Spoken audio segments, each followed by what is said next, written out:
Calling the meeting to order of the Finance Committee for May 16th, 2012.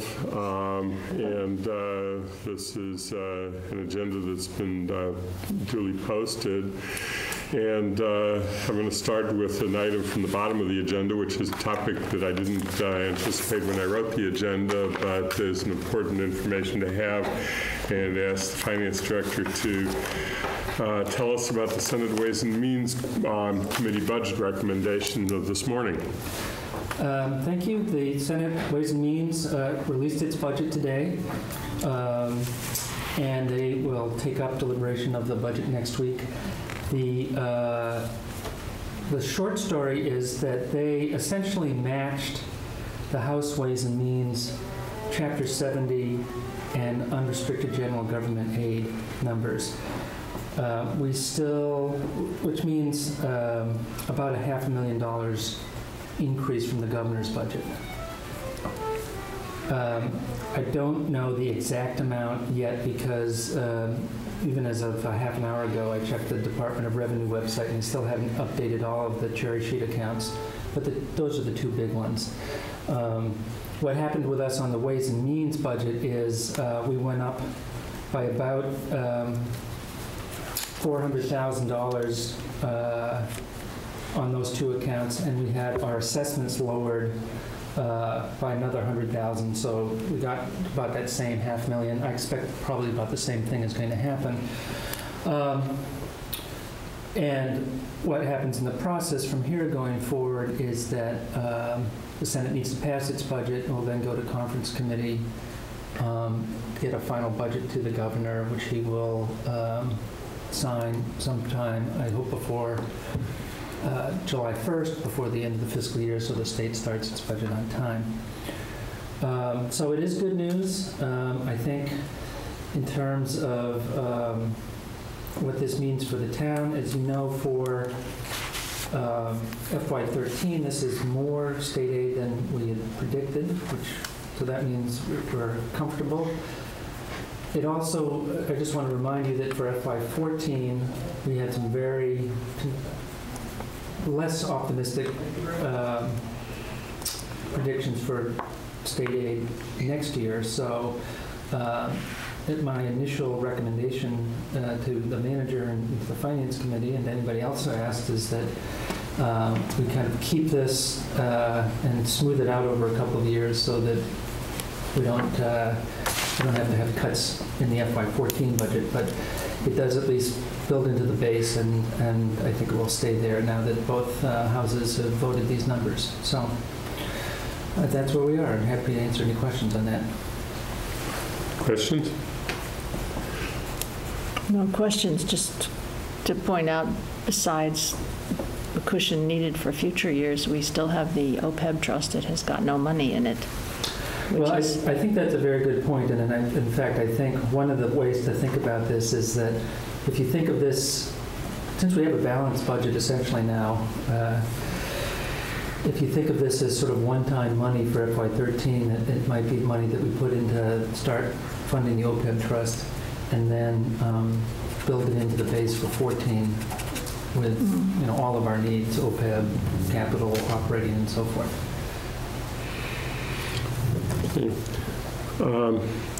Come back to it for a moment when we get to Article 22, which is the free cash. But before we get to Article 22, I thought it might be good to get back to Article 17, which is the one that's coming up tonight. We know that Mr. O'Connor, who is present in the room, is still intending, at least unless he's changed his mind from when the fish initially might have come up, to make an amendment to reduce the budget and allocation for that particular article.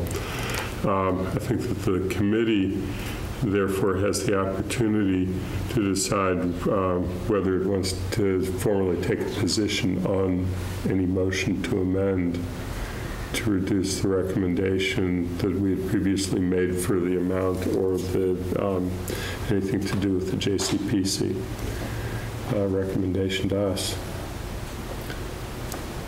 And I would just remind the committee that the amount between the various JCPC committee recommendations does have us spending 6.5% of our estimated tax levy on capital. Something that we've tried hard to keep up at that level. So.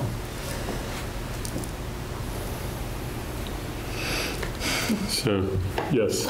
I see no reason to change our recommendation.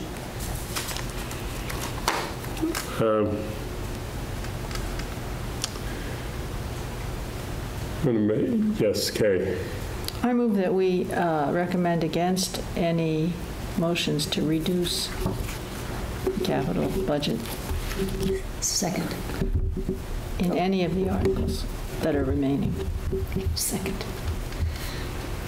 Okay, so we have a motion on the floor that has been made by Kay and seconded by Mary Lou. And move to recommend against any motions to reduce capital budgets that remain. Discussion? I guess I should ask Minister O'Connor, I don't want to spend too much time on it, but if you have either a statement about that you want to offer about what you plan to move and the reasons before the committee takes a vote on the motion on the floor. Well, as much as I appreciate the argument about the percentage being spent, I think that the individual items still have to make sense. And I think in light of the number of studies that remain to be accomplished, and the certainly on the North Amherst issue, in light of the action of town meeting on Monday, the reason I only made a proposal to reduce by 80,000 is that I'm willing to have 10,000 for North Amherst be there for a traffic study and a preliminary design. But I would like to, and so I'm not against providing money for then, again, a traffic study initial design.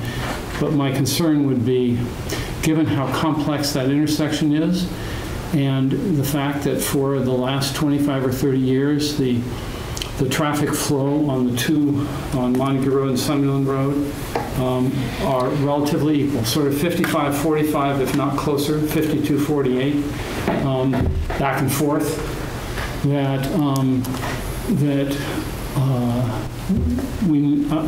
I believe as a representative of Precinct 1, person who lives in the area, uses that intersection quite frequently, that I would want to make sure that that the results of the traffic study and a series of proposed preliminary designs come to some kind of a community meeting in North Amherst where they can be discussed, and then we can vote additional money for engineering work pursuant to whatever comes out of that. Hopefully it will be so that we have something that that people can live with and feel comfortable about. I think none of us want a repetition of what happened Monday, where people cited a previous study and consensus that seemed to disappear overnight. And so I'd rather reserve some of that money, and then the money that was scheduled to be used in concert with private development, I think we need to, because that was not specified, I would rather see that come back. And if, for example, Ms. Jones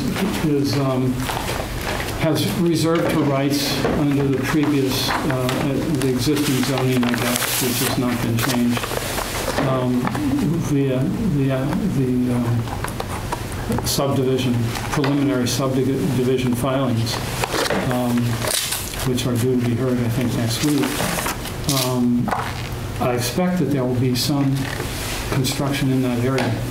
And I know that the engineering department is pretty clear that the whatever improvements need to be made will be the owner's responsibility up and to the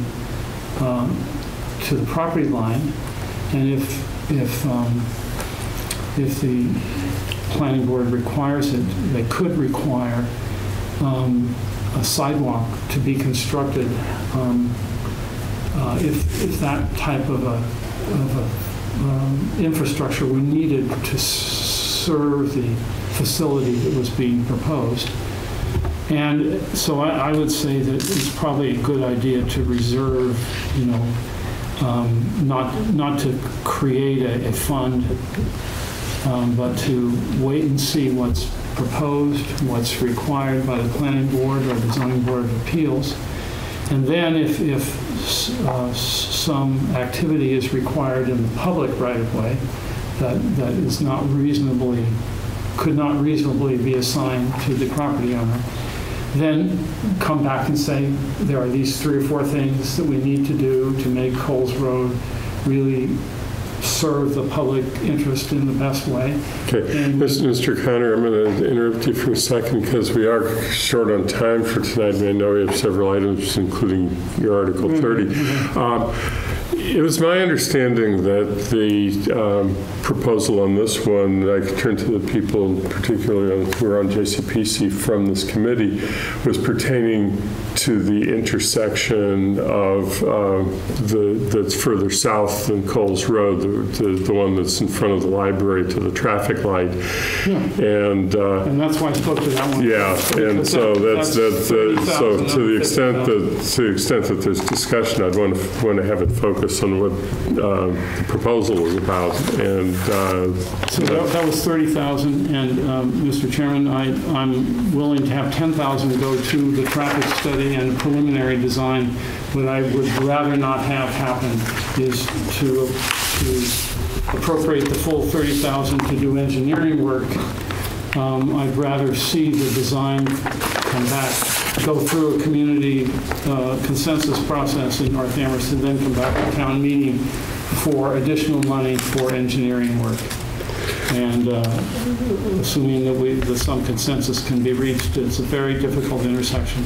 I do believe it should be studied, but I don't believe that the entirety of the money necessary to do engineering work should be done first. I think we should do it in steps. okay. Having been on JCPC when we talked about this, and then we talked about it before, that's a complex intersection. It's actually 2 intersections.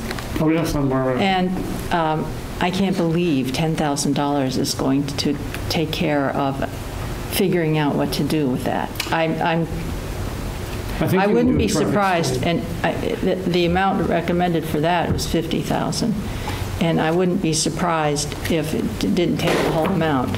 I think their plan was if there was money left over, you could use it for streetscape improvements, but that's such a complex intersection with, it's a 19th century intersection with 19th or early 20th century water and sewer lines and properties right up to the public way. And that's an intersection that's been a problem for years and years and years. And if we wait, people were saying, well, we shouldn't do at the town meeting they were saying, we shouldn't do this rezoning till we have a study of the intersection. And now you're saying we shouldn't do the intersection till we see what's going to happen in the commercial area. And I think we've got to start somewhere, and I think the intersection, which is the public way that the town owns and can do something about, is where the town should start. Well, and I'm agreeing. I'm in complete agreement. We're going to have to, Mr. Sharma, just so that you're aware, we moved on to a brief discussion of Article 27 because Mr. O'Connor has notified the committee is required, 17, I'm sorry, that he would be making a motion to amend and to reduce by $80,000. And so the motion that's on the floor is a motion to recommend against any motions to reduce any capital budgets that remain. And this is the only one that we specifically know about, and that's where we came in on the discussion. Doug? So just to piggyback on Kate's comments, I think that, as you said, and the complexity of that intersection is one that needs attention sooner rather than later. And I think you're right. It'll probably take all of the 50,000, and I think it's wishful thinking, perhaps, that there would be any left to do any streetscape stuff. But regardless of that, I think that gets us a framework within which we're going to operate as far as any kind of change we might make. That doesn't begin to do anything at that point. And so as development happens or doesn't happen, or zoning changes happen or don't happen beyond that intersection, just north of that intersection, that's going to be, to my mind, certainly a part of the investigation that they're going to do. They're going to know that the potentialities of what's sitting in that neighborhood around traffic and the needs that that'll pose. So I think that we should do this in one piece. I think piecemealing it out might get more expensive, and decidedly more expensive. I'm concerned about that, I should say. Janice? I don't disagree with some of the comments Mr. O'Connor's making. I think we should be cautious and stuff, but I would also like to keep the 6.5% for capital spending, and I think it would be good for the town manager and finance director and whoever in town meeting to hear your comments anyway.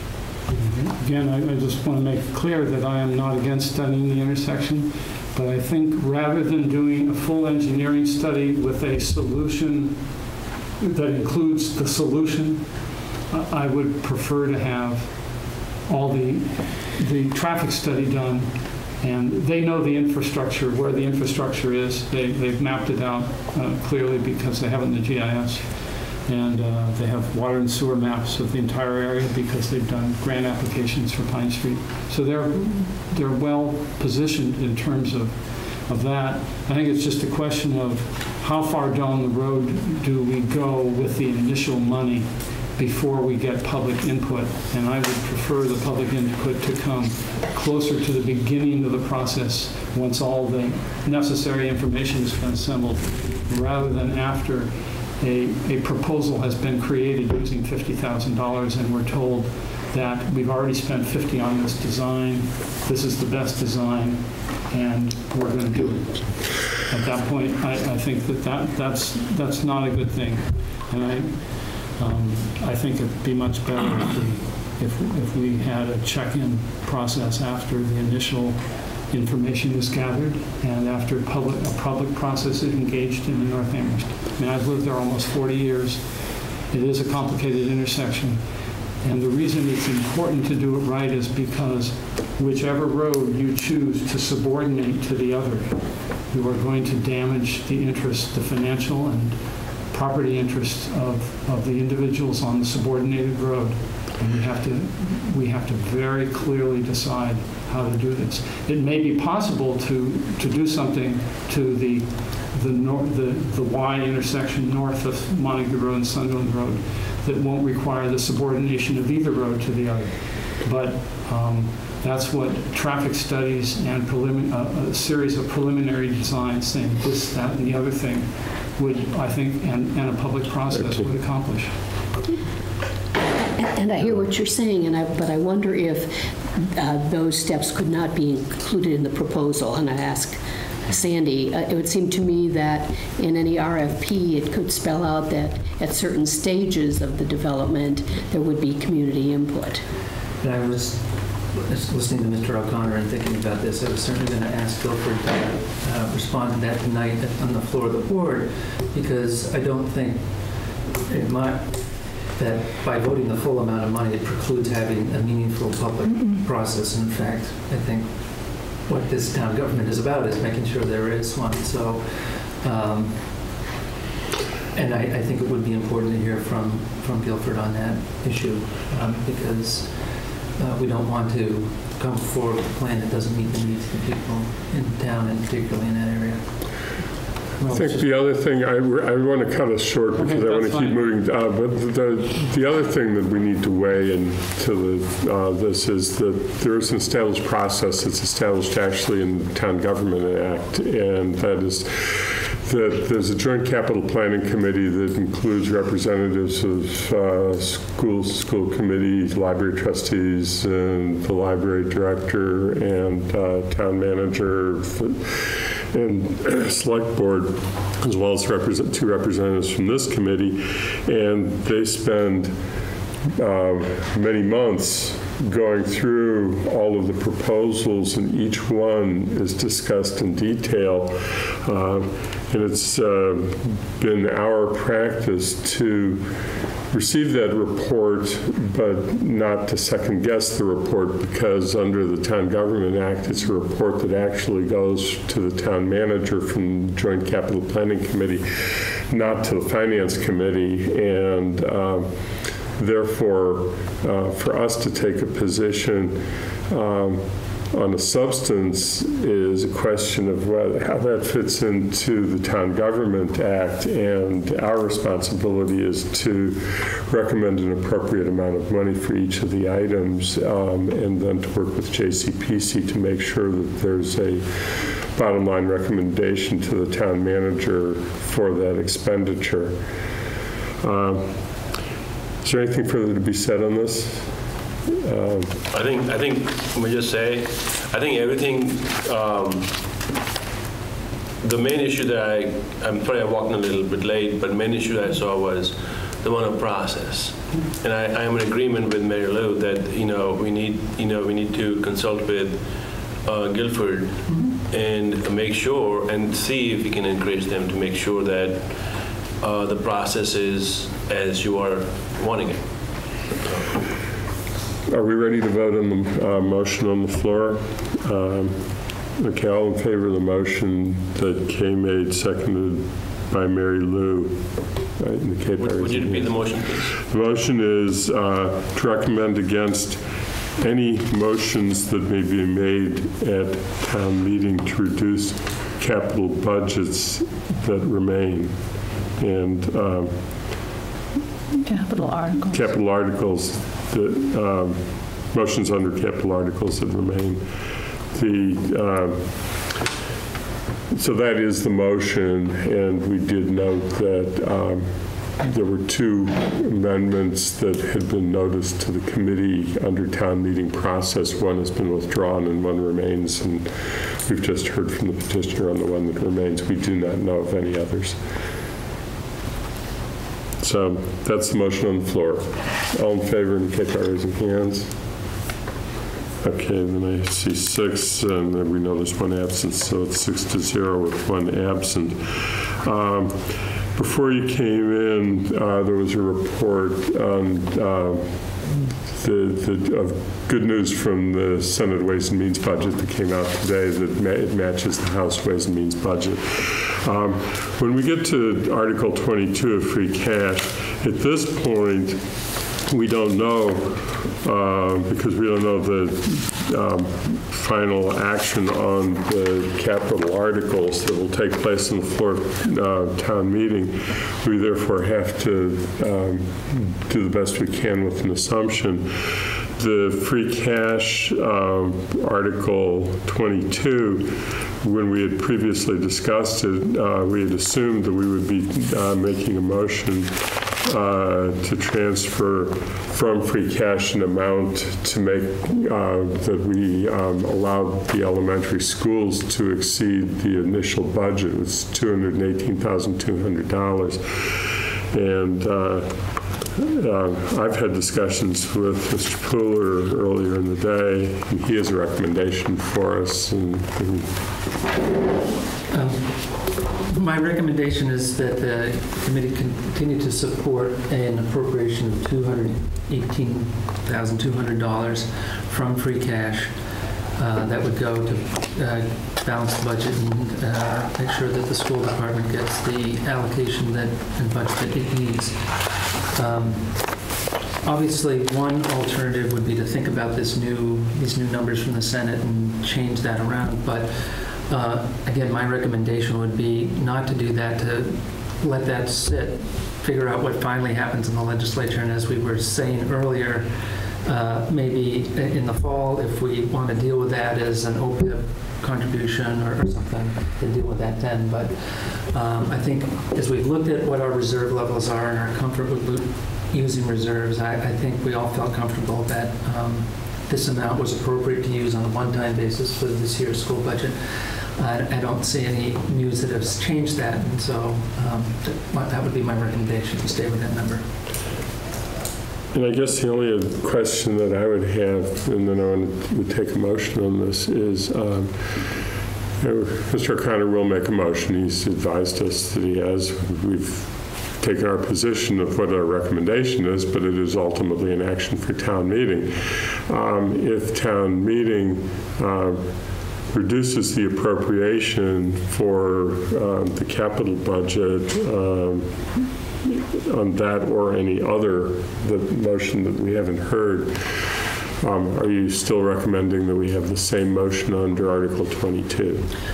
I would, and at some point it doesn't matter really, but I would, just because if we end up spending less money between now and the time we set the tax rate, we're going to need to make certain adjustments to our revenue estimates anyway, and these things get tweaked every year.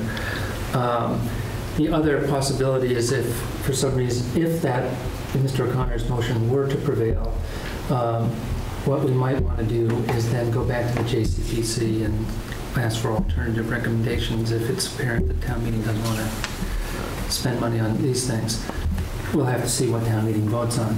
But I think by keeping flexibility in the budget in all senses, I would stick with this number. And if we need to adjust the revenue estimates downward, then we will.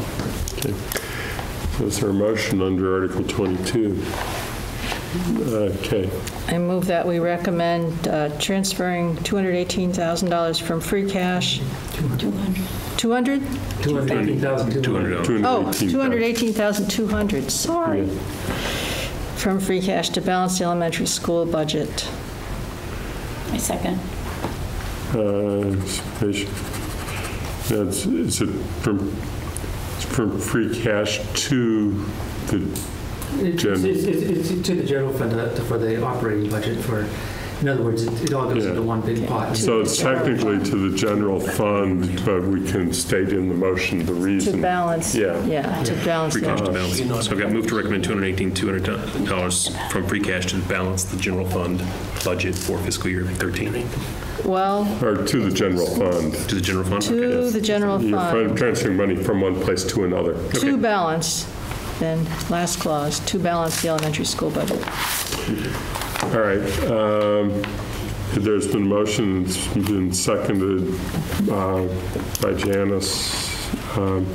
Further discussion?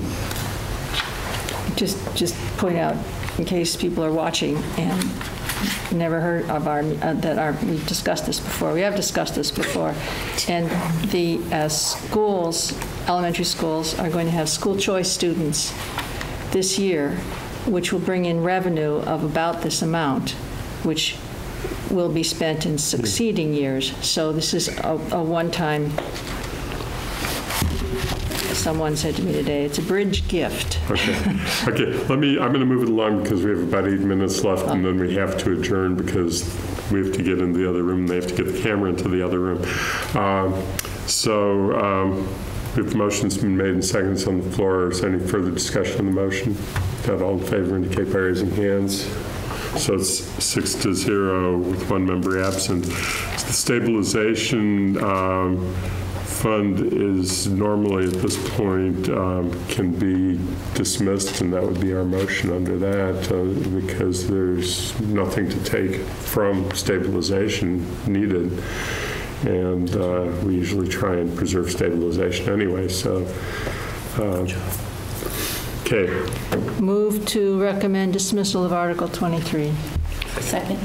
So it's been moved and seconded by Kay, seconded by Janice. Any further discussion on Article 23? If not, all in favor, raise hands. So 6-0, one absent. Article 29, I hope that you have received the agreed new motion that is to be made and received the information about the process that went into it. It was worked out by the town manager and consultation with town council and with the petitioners. Has been accepted and is supported by the petitioners, and it is a not a bylaw, it is a resolution, so that is what is going to be offered. We had held back on our taking position because of our concerns about the original provision. Does anybody have a yes? I read it through and I see no financial implications for the town, so I move that we not take a position. Okay. Can I make a friendly amendment to that? Sure. That we take no position on the resolution that we understand is going to be proposed under this article. Okay, good. Are you seconding it then too? Yeah. Do you have a mover and a seconder between Yes. the two of you? I want to make that clear that the original article is not what we're Make Kate a talking about. mover. She did No. most of the work. Okay.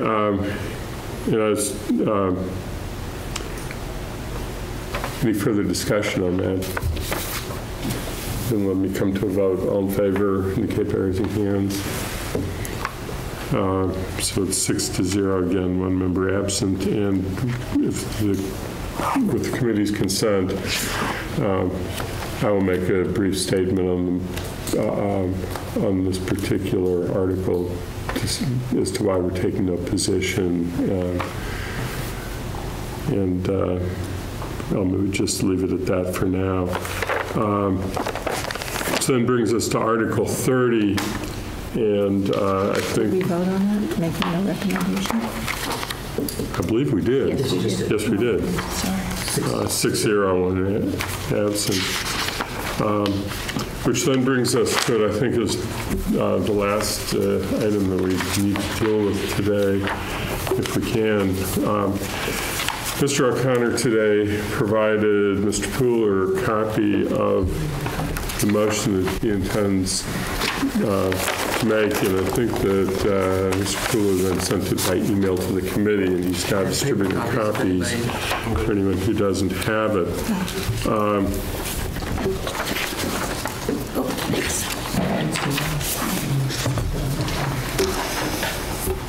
And I think our original discussion had been that for part one, that we would be assuming that there would be a motion made under it so that it could be presented to town meeting before we made a motion, but our discussion had been in terms of making a motion to refer back to the committee so that we could take the matter up with the discussion of investment policy as a total. We had held off, I believe, on taking any action because of our concern about Section 2. And one of the things, Mr. O'Connor, that was concerning to us that is not addressed in the version that you've provided is that your original proposal, as stated in the article, had said to urge the establishment of a Bank of Massachusetts into which all governmental monies of the Commonwealth in every subdivision shall be deposited. And we pointed out that that was not, in fact, a wise financial policy because it would be possible that the Bank of Massachusetts, if established, would not provide as good a returns for the town as other banks, including, frankly, the many local banks that we have, as you know, been investing in. And I deliberately, when I referred to that, I said in which all governmental monies of the Commonwealth and every institutional subdivision, but I didn't include political subdivisions, which would be municipalities, counties, and so forth. So I deliberately excluded political subdivisions with the intent of addressing the very issue that you just mentioned. Institutional subdivision would be the University of Massachusetts, for example, or the various agencies of government, the ones that control the Department of Transportation and so forth, the Mass Pike, all those institutions, but not involve counties, municipalities, water districts, fire districts, things like that. Okay. I still see it as detrimental financially, because if the state and its institutions and its various divisions are forced to limit their investments in this bank, they're going to have trouble financially, and that's going to hurt the towns and cities. So I would still not like to see this approved. Right, and my reason for doing this is that I think that there is a larger evil to be avoided, which is investing in large multi-state, if not multinational banks, who use the money to finance the activities that essentially transfer jobs from Massachusetts either to other states or to other countries. And so I rather think that if we strengthen our economy, it will result in more taxpayers, more tax paying, and essentially a stronger Commonwealth. And I think that whatever we lose in interest, we will gain in many other areas, including diminished need for activities like welfare, unemployment compensation, and so forth. And that's why one of the reasons that it's particularly, I think, onerous that the Commonwealth and its subdivisions should collect money and invest it in from taxpayers, somewhat involuntarily, and invest it in such a way as to make the lives of those taxpayers less stable, less secure. Yeah. Unfortunately, we're at the 11th hour in many different respects by having had waited this long to get the language back that we can discuss it in an earlier meeting. I think that there are a number of issues that should be asked about and discussed. I don't know where we go from here. Okay. I move that the Finance Committee recommend referral of all of Article 30 to the Finance Committee. Finance Committee? Finance Committee. Us. Oh, second. I'm not sure about that, but I'll second it. Well, For discussion as part of the discussion of the investment policy. Okay. Is there a second on that? I did. Okay. So it's K. And my reason for that is that as it stands, as the motion stands, I would recommend against it. And I would like to have more discussion about it, but as it stands, I would not vote for it and would hope the Finance Committee wouldn't either. Wouldn't recommend it. yeah, I concur and don't want to prolong discussion under the time, but I would hope that we would have some substantial additional information from either the petitioner or from others about the Treasurer's Office, whether they've taken any action, looked at this, and whether it's been discussed in any manner in the legislature, but we don't have time for that at this point, so I have to concur. Any further discussion? just a comment, Yeah. and I'm not sure, maybe Anura could say at some point later, but what if every state did this? Confined all the money to its own state? Well, obviously, we want to defer this to Yes, a discussion but that's later on. part of the But question. to me, at this point, it seems like the costs are very evident and the benefits are very speculative. Okay. So I think we need to have a discussion about that a little bit. Okay. So the motion is a motion to refer the entire article. All in favor indicate by raising hands. Okay, so we're at 6-0, one member again absent. At this point, I think we're going to have to take a motion to adjourn. I should note two things just really quickly. Finance Committee will need to meet in July, as we do every year, for two different reasons. One is that we have to make final motions that are required to make final decisions about reserve fund transfers in order to close the year. And second of all, it's your annual opportunity to vote for a new chairman. And for that reason, but I will canvass you on dates and not try and do that tonight because we need to adjourn in order to get into the other room. I understand there are no minutes to present. So with that, motion to adjourn? Okay, then we've by agreement adjourned.